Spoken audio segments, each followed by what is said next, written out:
Welcome to the All Outdoors Photography Podcast. This podcast is about all things outdoor photography, including landscapes, wildlife, macro, and more. The show features two talented photographers, Henry Doyle and Ryan Taylor, who bring their different experiences in photography to the podcast. The show is released weekly every Tuesday at 1 p.m. Eastern Standard Time, so I hope you sit back, relax, and enjoy the show. In today's episode, we have Sarath Nathan on the show, an accomplished photographer based out of West Virginia. His career spanned many genres, including wildlife, landscapes, portraiture, weddings, real estate, travel, and more. And he has photographed several presidents, rock stars, riots, and law firms. Be sure to check out his work at the end of the show, and we hope to see you with the next one. Thank you.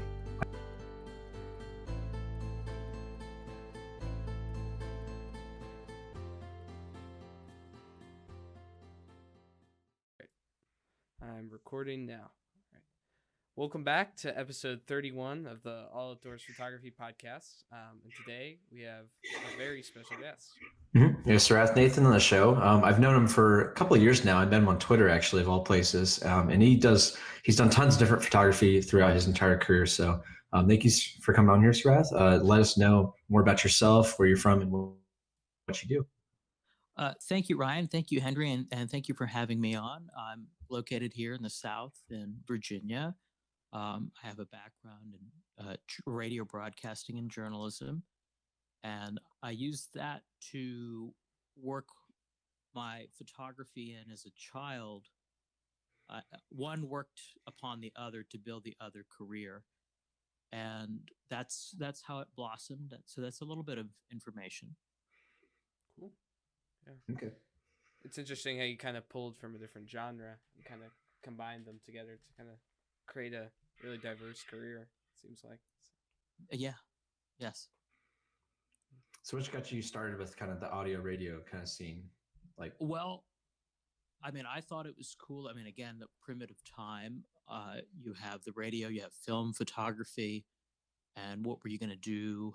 And I thought, well, I can sharpen the skills of photography at a very early age, before I was, age of 4 onwards. But I also had to keep in mind, well, how am I going to have a career that will help pay the bills as I get older? So as I sharpened the photography skills in film, I pursued a trade school in radio broadcasting, and I looked at that as a career opportunity. And good or bad, I think good. Everything went digital photography and radio. So that industry sort of started falling apart. And I went into sales and marketing. And that's how I slowly built up equipment, purchasing equipment. And I always kept the audio stuff in the back burner just in case. And here we are many years later. The equipment is up to date where you can have it in your home. Yeah. Right. Definitely more mainstream. Yeah. It's like the tools have been democratized, where it's like now you can have these very professional studio quality microphones. Yeah, like you said, in your own home, and it's pretty neat. Back in the day, I bet it's like you had all this gear off site almost, and it was hard to acquire and purchase, right? And that era, I mean, something the size of 4, if you put 4 minivans door to door, would be a studio, and it may cost over $250,000 or more. And now you have equipment like you had mentioned. It's here for, I mean, a couple of $1,000s. So it's a big jump. But again, back then none of us were thinking, oh wow, that equipment will be invented for us to have in our homes, and it's a fortunate event in a good way. Mm-hmm. Yeah, I think it's interesting how kind of the move from more accessible radio equipment kind of paralleled the photography world as well. Like you mentioned, the switch from film to digital. How did that go for you? Like, was it a harsh transition? Did you switch over instantly, or? I feel at that point the cost of film.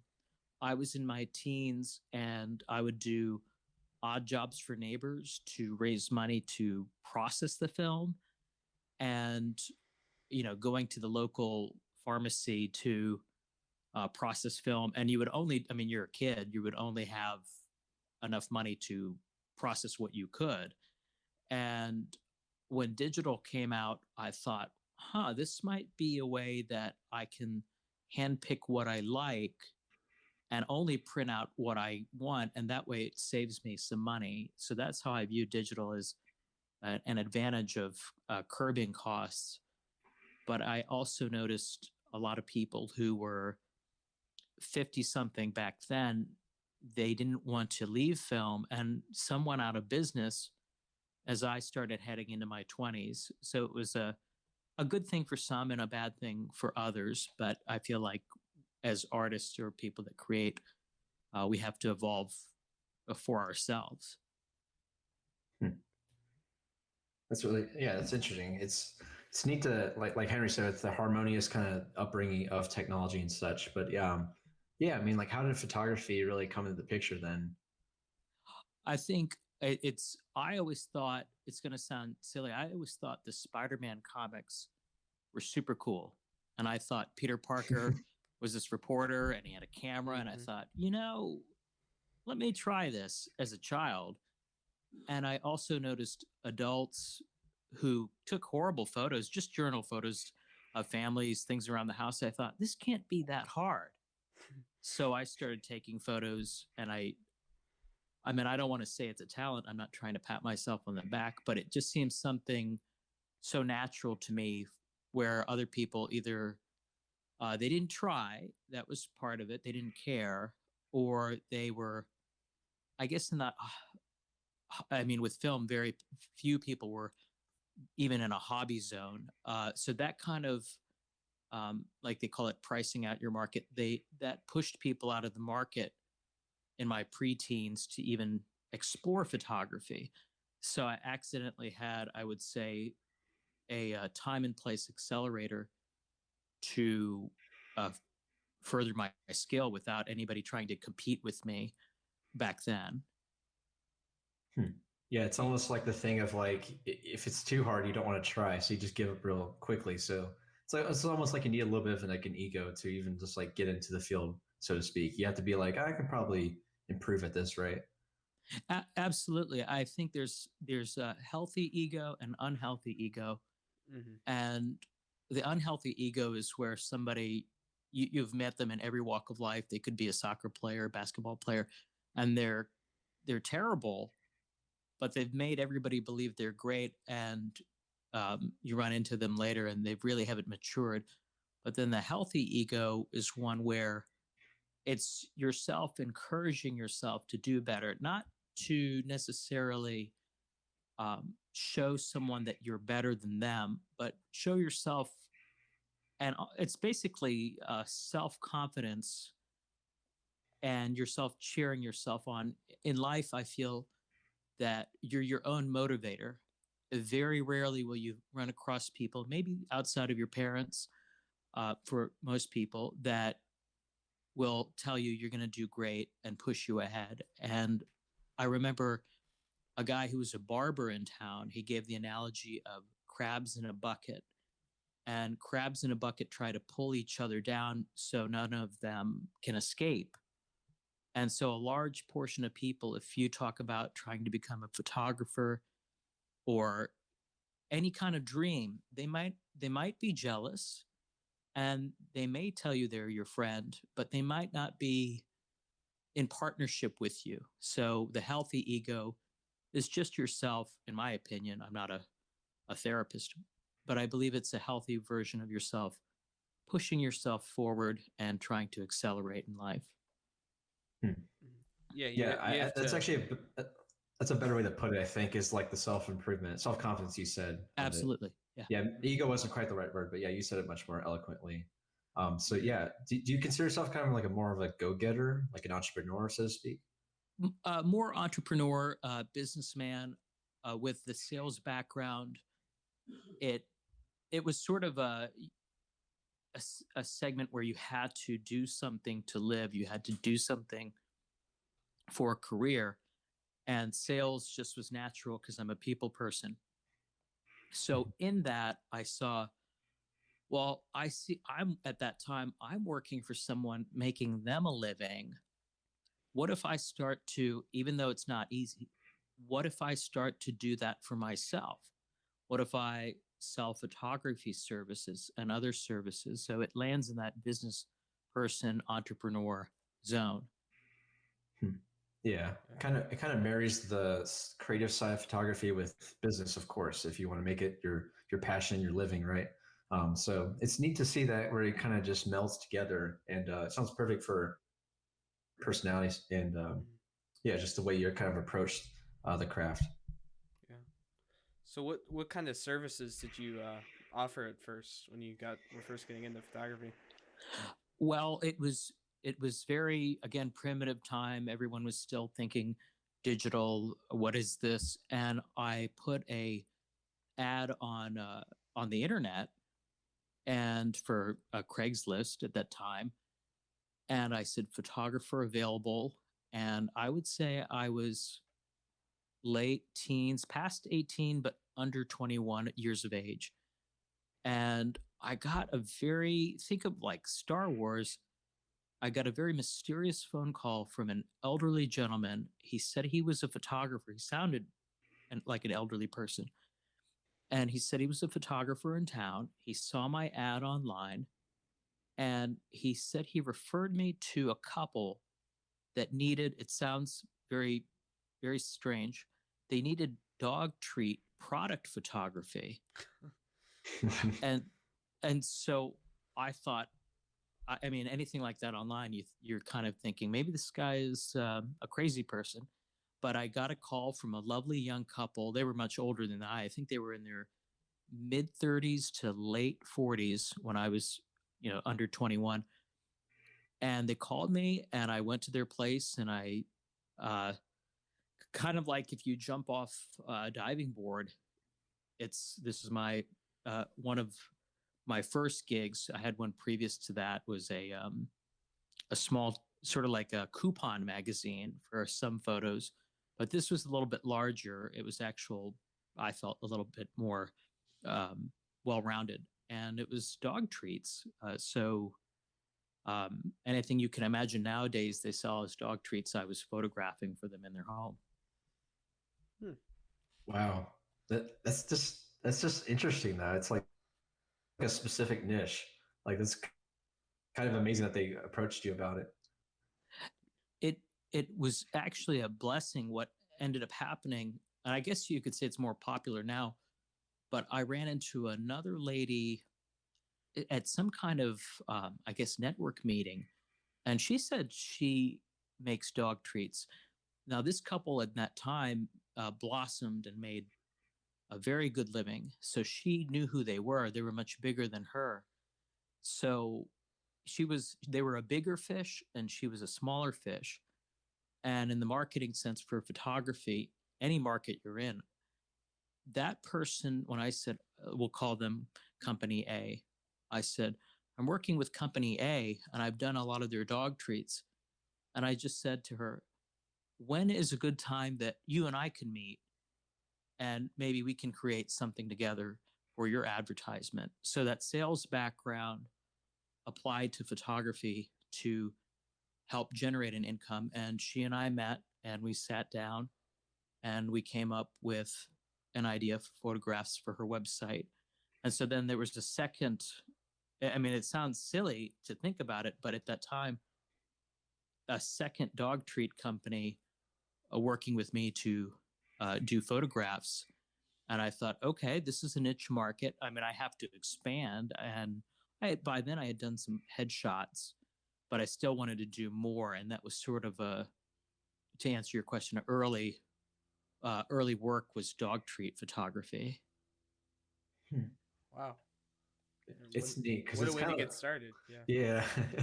It's neat because it's like early on when you're trying to make a career out of it. Like I'm not really saying just you, but like a lot of people just kind of will take any work they can. Like I'm kind of in that boat right now where it's like, I'll shoot the engagement, couple or whatever. I'll just do whatever it takes to make a living out of it. So yeah, that's just a really neat way to kind of start your upbringing.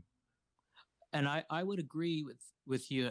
I think starting out, take anything you can. And what I mean by that, what I learned in that early part by doing that was all the networking and all the connections. You may not see somebody, you might be doing an event for somebody, and somebody might see you. And 5 years later, they might say, wait, aren't you Henry? Aren't you Ryan? I remember. And then they say, I need you to maybe photograph my project. And it's, I mean, little do we think those early assignments or self assignments would ever add up into anything, but they get used to you as a photographer, and they get used to you as somebody who has been in it long, their perception, and they all of a sudden have a trust towards you, and they're more apt to hiring you than anyone else because their friend used you, and now they may need your services. Yeah. Yeah, you're Referral really and networking. It's like one of the most important things, I think, Oh yeah. in general. You know, it really is everything.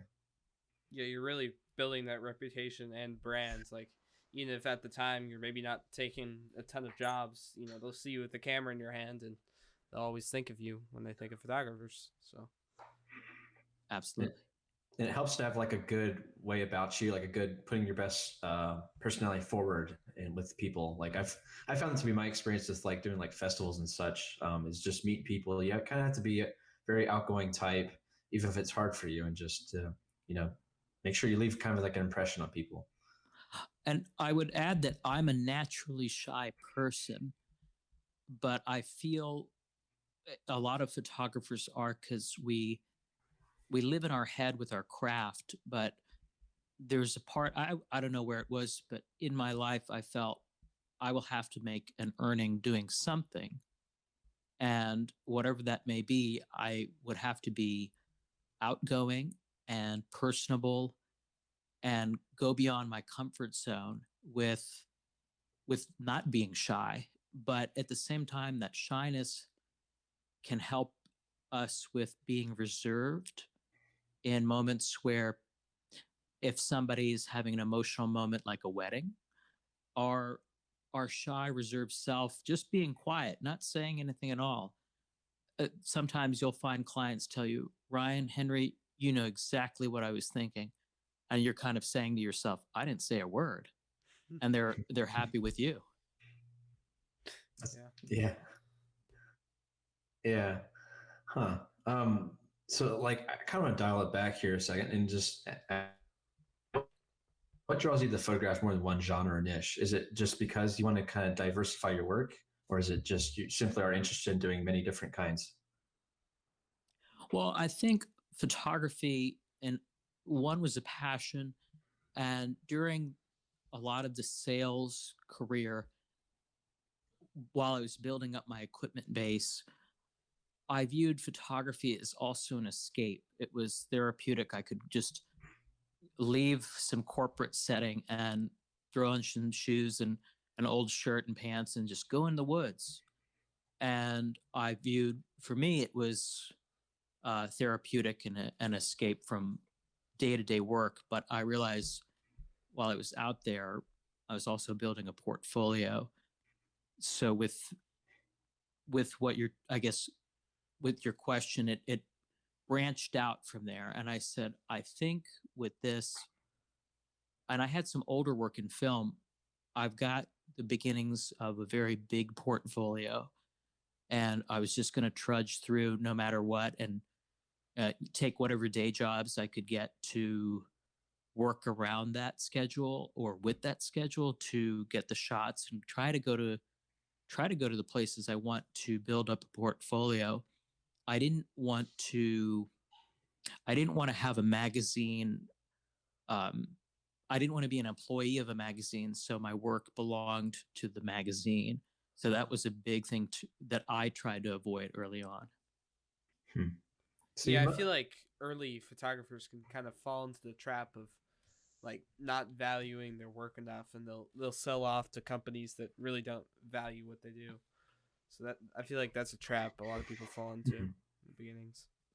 They allow themselves to like be treated poorly, I guess. You know, like the terms and conditions of a contest or just a client that's really unruly with your photos.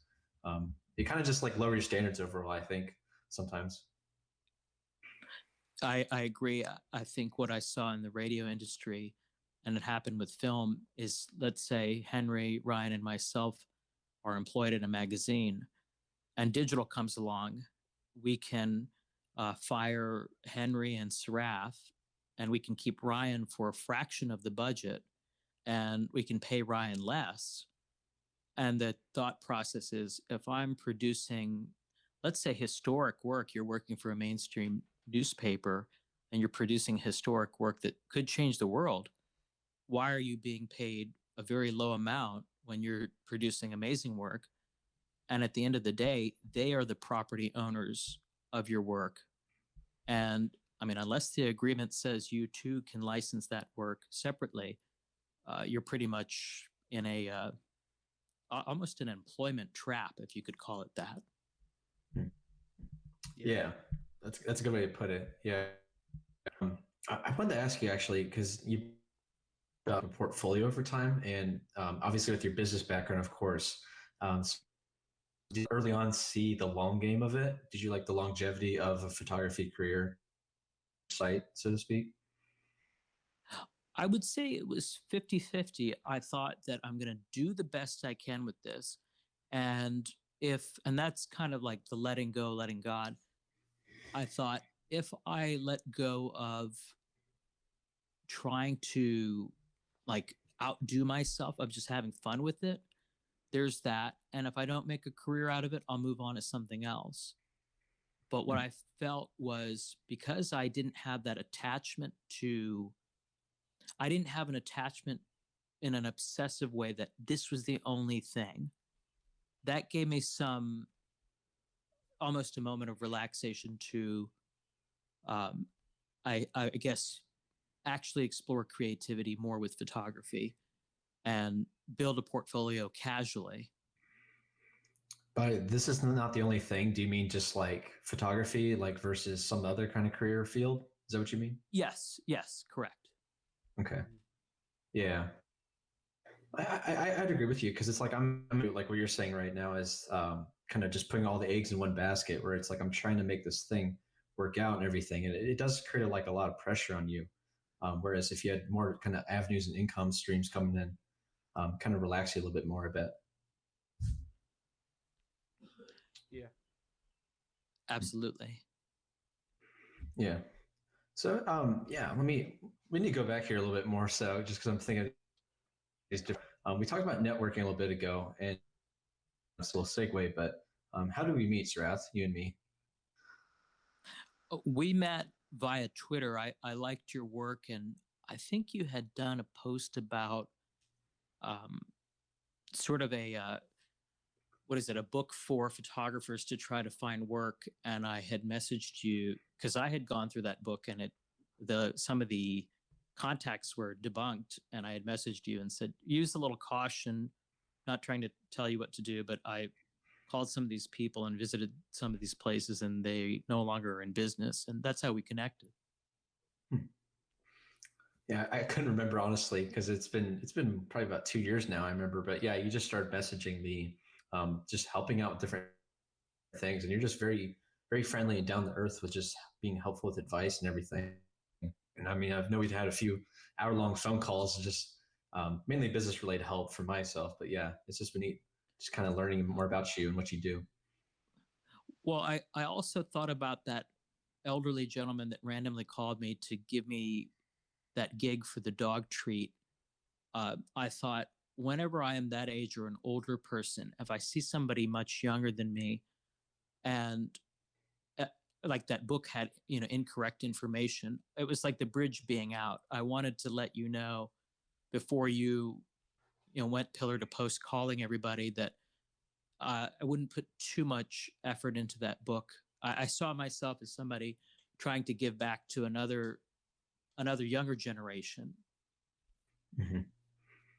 Yeah, that's great. Continuing the knowledge.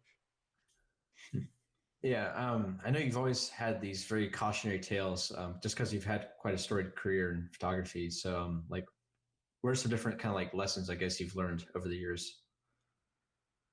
Well, I guess you could start with, it kind of goes into the yourself. Trust yourself and then trust others, use caution, go with your gut.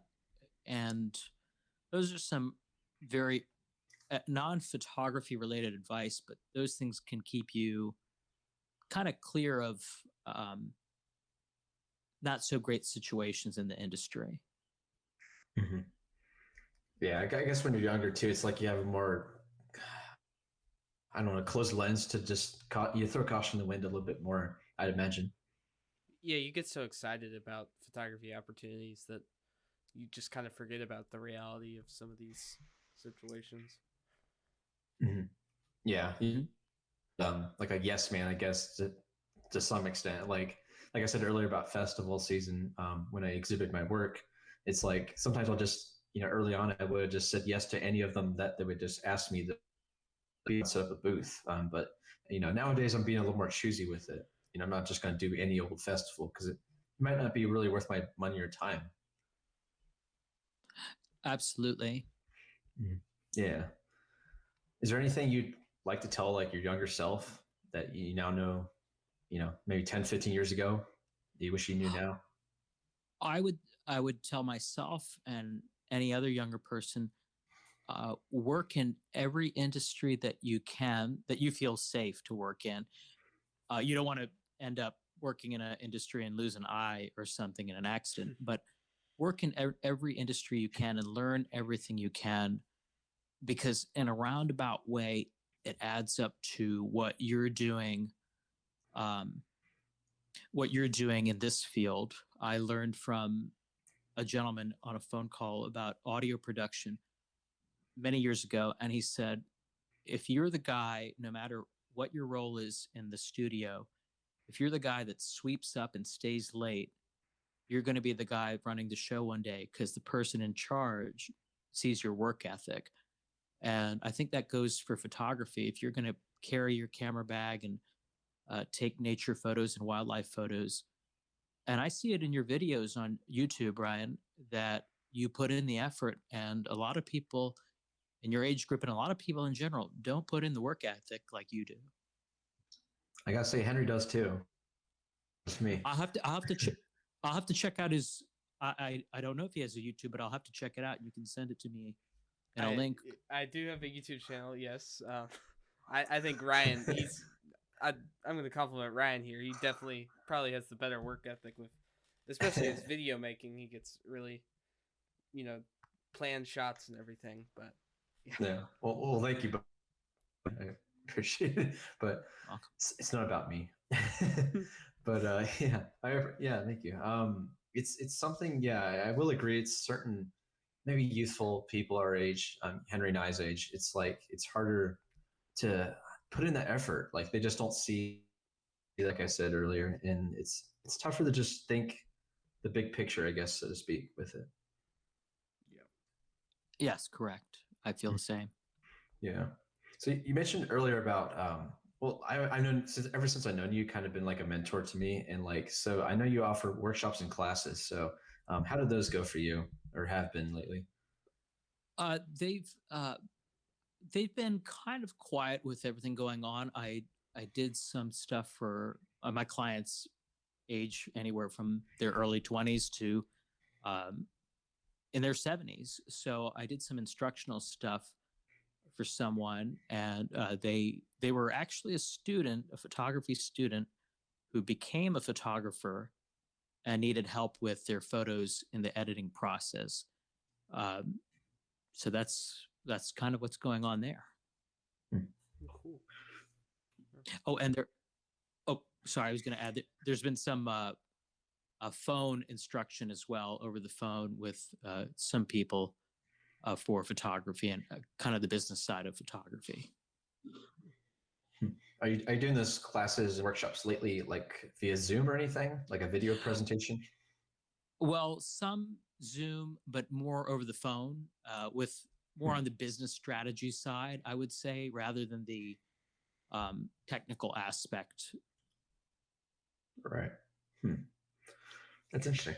Yeah. I mean, what do you think draws you to like teach people? What do you?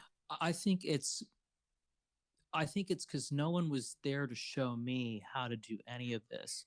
And it felt so hopeless to connect the dots and string things together. And I thought, what if I can't be the only person who didn't know what they were doing? And I thought, one, I meet people, why not give them a chance to explore? I know some people may not make a career out of it, but at least when they learn something new about photography, even if they do it privately, personally, they get a joy out of it. So whether it's somebody doing it for fun or trying to do it for a business, I like to be there for someone when no one was there for me. I feel like it's a shot for them to move up in the world. That's great. Yeah, I feel like everyone wants to be like the best photo taker ever, which by and large, I would say it's kind of like almost like a selfish goal in a way. I mean, of course, you want to be like great and talented with it, but not everyone wants to teach people, and help others, better their own skills. So yeah, I can really say that's really neat. It's really great that you do that.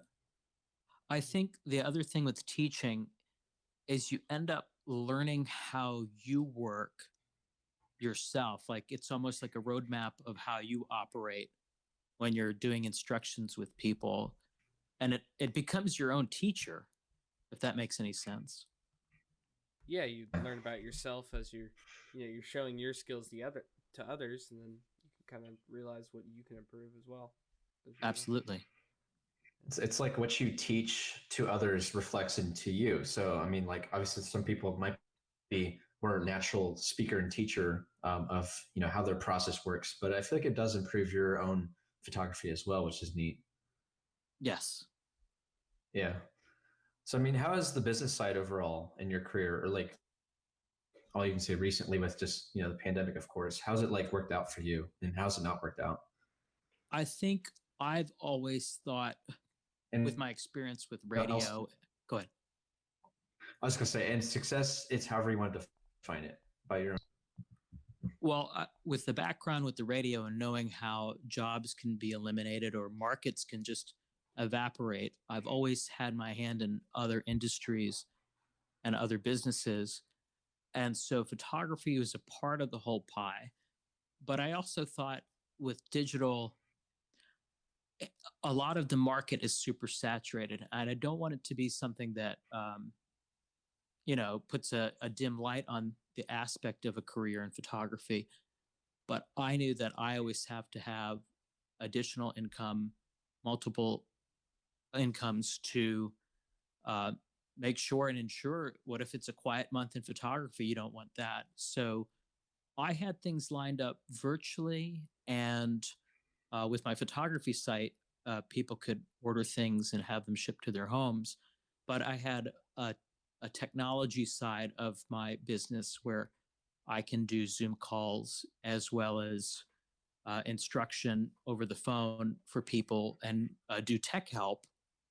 And also, I've explored other avenues with the technology side that has kept things okay. I won't say with what's going on right now, um, everything is like it used to be, but I feel a lot of my peers, um, they're not doing well. The people that when I was 20, they were 50. Currently, they're much older.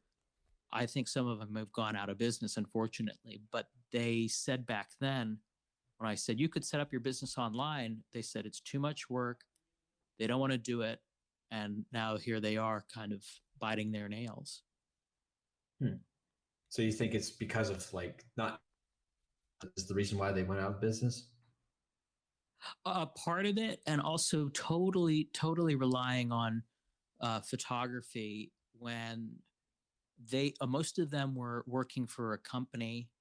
Um, Only a handful of like portrait houses, I'll call them portrait houses, are surviving as far as like people that are employed. Some have made it by because their spouse has been fortunate and has had a full-time job. So if it gets quiet in the photo world, they haven't suffered a whole lot. And some of the studios or over 30 years. So the property and everything has been paid for. They'll have expenses, but they've made it by.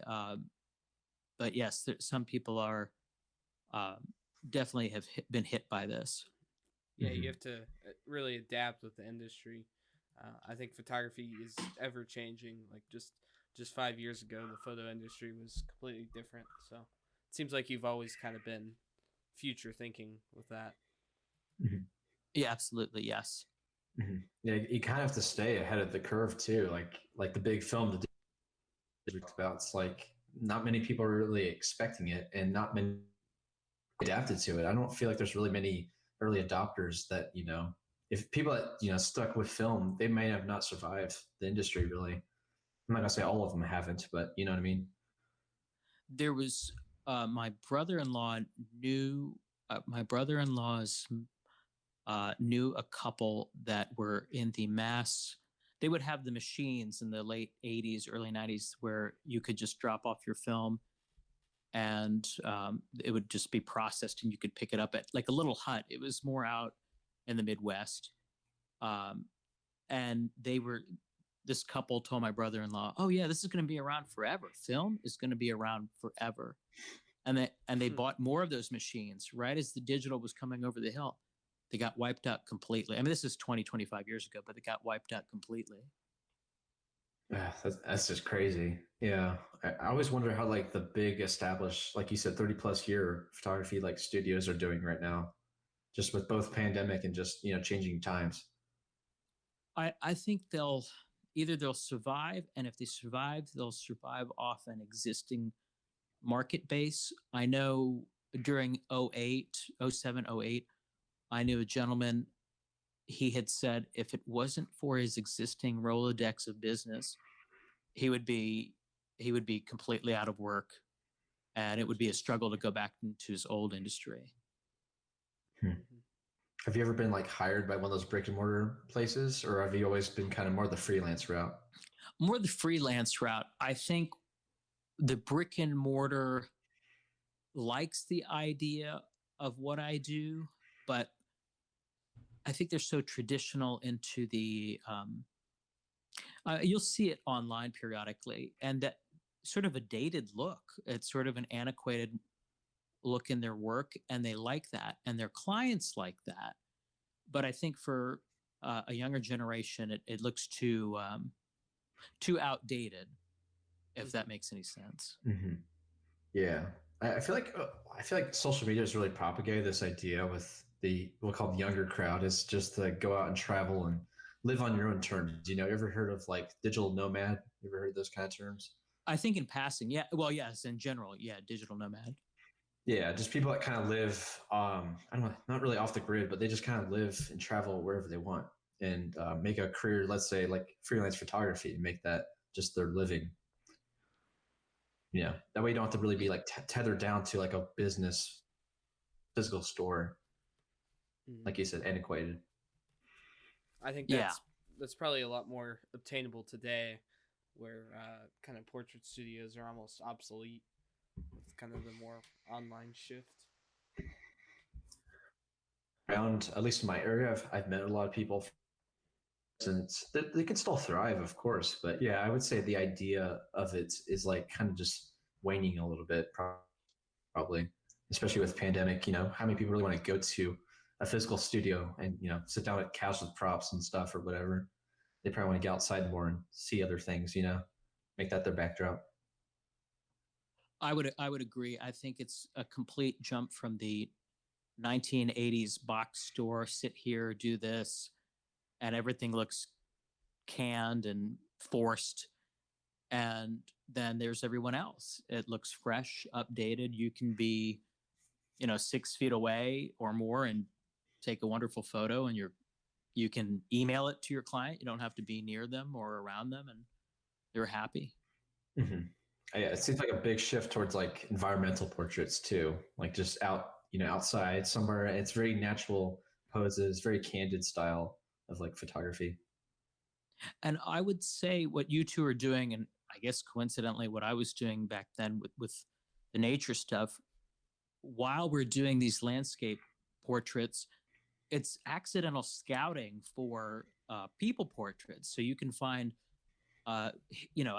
photographers call them their hidden locations, but places that maybe you have a friend with a beautiful vista, but the only person that can get on that property is you. And you can, have clients go out there and have that, moon or sunset in the background, and the only place they can do that is through you. And you can actually, I guess, out here in Virginia in the South, a lot of barns. I think in Ohio, barns give that opportunity of have your wedding here or take your portraits here. Definitely. Yeah. Ohio has tons of like covered bridges that are just like the perfect backdrop, I think. There's a red barn actually like a few minutes away from my house. Everywhere. What can you expect? And even just like a simple tree for like portrait photos, those can make great backgrounds if you know how to frame it right.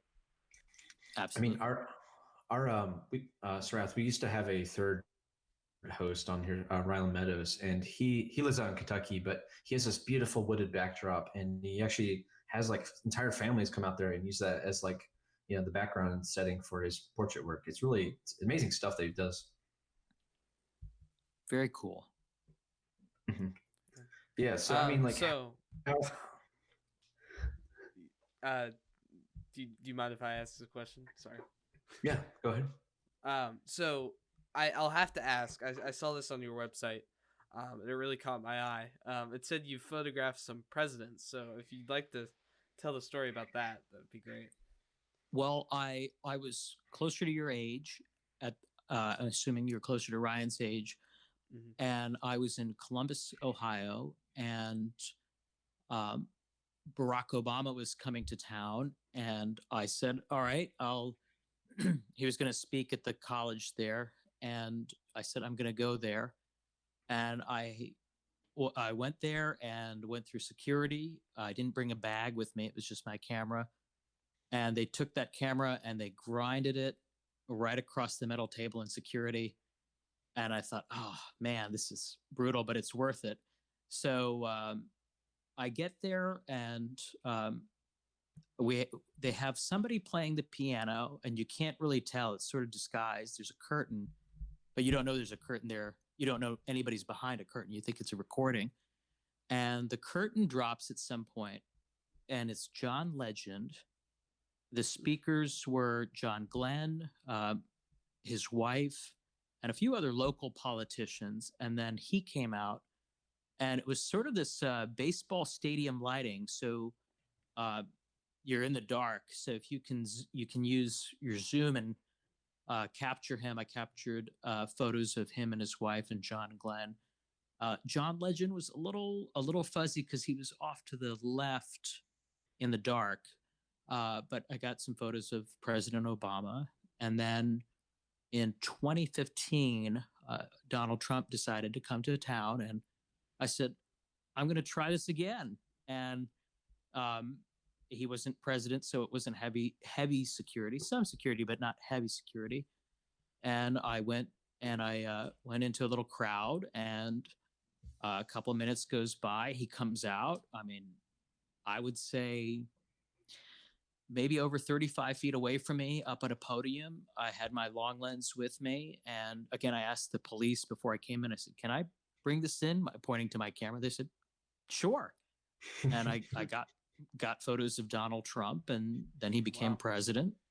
And those are sort of it sounds very simple, but that's, if you can go to every political event that one of those big headliners are at, and you can get a photo, you never know in the future what they'll do or become. And at least you have it in your portfolio. Yeah, and if you want to sell the stock or something as well, I'm sure you can. Absolutely. I like to wait till they're out of office, because then it becomes, and maybe further down in history, because then the chances of them are being out and about as much before their presidency and after their presidency is very low. So they become more elusive. And there you are with those photos from way back when. And some people weren't, they weren't trying to take photos of that individual. Your photo, I would say photo value is arbitrary nowadays, but I would say it's a bigger chance of you have something in your collection most people don't. Yeah. That's really cool. Like, you really seized the opportunity and just went out there and got the photos. So yeah, just just show up, and I don't want to call it dumb luck, but if other people aren't doing it and you do it, I mean, it's literally, I think I quizzed some people that were non-photographers before each. I said, do you want to check that out? Do you want to go? No, it's too hot. No. And I thought, that's the barrier. It's too hot. It's too crowded. That's the barrier to get these photos. Okay. That's awesome. Yeah. Has that always been kind of like I guess, driving force is like seizing the opportunity for like, oh, this up and coming president's going to be, or like, do you just kind of jump at opportunities like that, you'd say? Yeah, I'll get a gut feeling on it and go. I mean, if it's somebody who does not have, I think as a public, we'll know if they're going to try to run for president. It's kind of been set in stone, no matter who it is, and I'll just go. I mean, sometimes you never know if they'll just stand next to you or they'll want to talk to try to get your vote. And I mean, you can chat with them and afterwards just get those close-up shots. And I mean, there you go.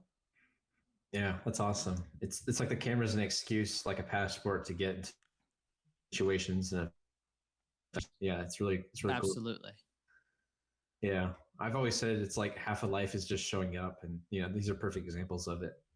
Just showing up and just seeing what happens. Yes. Mm-hmm. Is there any other like big clients or big kind of stories that you've had throughout your career? I would say the accidental stuff. I like rock and roll. I like Alice Cooper. And in my teens, he came to town and I got some, film cameras from the pharmacy. And I just, I think it was like $14. And this was, money I'd saved up from doing oddball yard work. And I went to the Alice Cooper concert and took some photos. And I would say it was like 13, 14, somewhere like that. And, because it was like a family friendly event, and, you could be there as long as, you were visible, you're a child at that point. I was a child at that point. And I have film photos of Alice Cooper. And years later, people are like, whoa, you have, I'm like, yeah, but I don't know if you could think of a modern band and if you took a photo of it now, there are plenty of bands that come out of Ohio, and think in 30 years, somebody says to you, you were there, and they weren't born yet. And you're like, yeah, I was there. I thought it was cool. I wanted to take their photos. So to someone else, it might be super awesome. Yeah, you got like that. You're once again looking to the future. Might seem a little bit strange at the time, but then 20 or 30 years down the road, there you go. And I would say take your camera everywhere. I think you guys already know this, but I run into some people who are into photography and they'll leave their camera at home and there'll be some crazy opportunity where they go and they'll kind of kick themselves later thinking, oh man, I should have had my camera. So that's another thing for the world. Take your camera everywhere. Yeah, I'd agree. It's like some of the best photos I think most people would argue of all time are just ones that are like pretty much accidents. Like they almost sort of like mistake, shouldn't have happened, Yes. Mm-hmm. Yeah. I know you also photographed the Charlottesville riots. How was doing that experience? That was sort of was like another accident. I would say it turned into that. It was one of those things you're thinking, okay, this could either go horribly wrong or it could be peaceful. But I had a feeling, knowing what we know about history, anytime there students, and people that don't agree. It's going to end poorly somewhere, and you hope it doesn't. But you've kind of felt. I think what happened was they called for a state of emergency, and that meant everyone would just dismiss and go home. And I was with a pal, and we went to get burgers afterwards. We thought, okay, it's over. And then somebody comes into the restaurant that we were in and screams and says, a car has plowed into a bunch of people. People have been killed. And we grab the bill, we pay our bill, and we head to the area. We're late by a little bit, and they, there's police tape everywhere. So the day ended badly. And but I look at that and other situations where you're with your camera, to use caution, know your boundaries. I mean, there's certain things that have happened over the course of this past 2 years where I said, I'm not going to. I mean, I've got a business to run. It's like, do you want to, end up injured permanently? And some of those things you kind of have to play by ear and just avoid. But then there's certain things. I feel Charlottesville was a way that you could. I mean, looking back at it in hindsight, it was a gauge of what one could tolerate as far as covering an assignment. How you start to see stuff. Do you want to be there and cover this, or do you want to not cover it? And it's, again, purely up to the individual.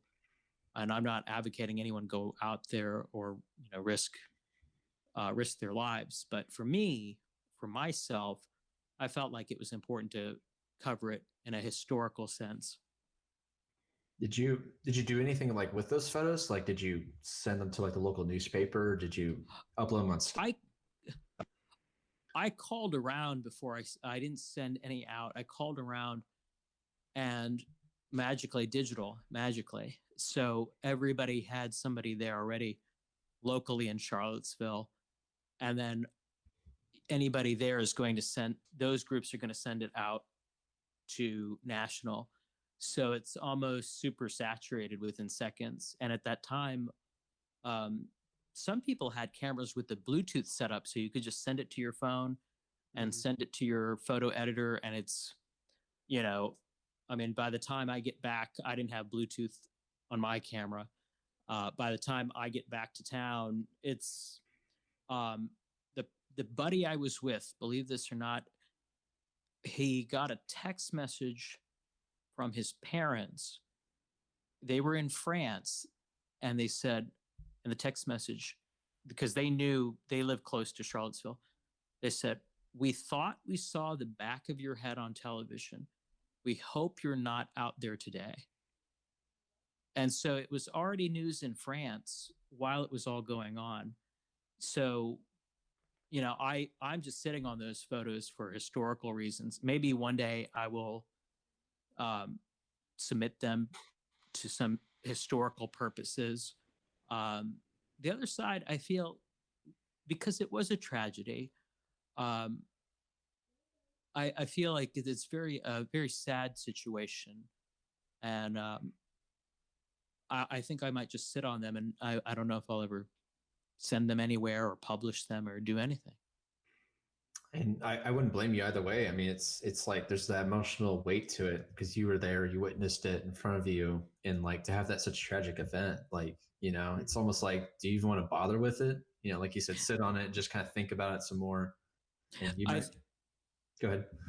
I agree. I think the energy behind it, it's just, it can be negative. And why, I feel as photographers, it depends what kind of genre we're working in, but all three of us really love nature and wildlife. And I feel that gives people a lot of joy, a lot of happiness, and an escape from the day-to-day, not so great things in the world. So that's kind of where I like to skate towards, is producing work that makes people happy. Mm-hmm. I'd agree with that. Yeah. Do you find like striking that balance has been very helpful for just your own well-being? and also your work? Oh, absolutely. I think that that helped. I mean, going back to the sales jobs, that was an escape from work, and inadvertently, even then, whatever we saw in the news, it was like, I'm just going to go in the woods with my camera, take photos of baby animals and sunsets, and not give it any mind to the rest of the world. Probably helps with like photography burnout too. That's a problem a lot of photographers struggle with. I think people do. I've done that several times in my life, but I think it's a good thing. Like, even if you played tennis your whole life, to take a break, do something different. I mean, if you have clients and people that you're obligated to finish an assignment with, yes, do that. But after that's over, almost mentally pack your bags, do something different. Play the piano, take up a new sport potentially, and a different subject. Read a book in a subject you wouldn't read. Get your mind away from photography for some time, and if there is photography burnout and you're working in the field, try to leave it in during working hours, like any business. If you, I mean, again, if you don't have clients in the weekend, try to keep it during working hours so you do spend time with friends and family, and you get a break from it. Mm-hmm. Yeah, it's really important, I think, to like recharge the batteries, because I get real burned out easily, and it's nice to just kind of have other things that kind of, like you said, take your mind right off of it, because it's hard being an entrepreneur and like just focusing so much on building up your business. So it becomes your life, and it can at least consume you whole in that regard. Absolutely. Mm-hmm. It's not sustainable. Yeah. Well, is there any other? I want to end on a happier note than that. Is there any like stories in photography? Any like happy endings? I would say that. What's like your best?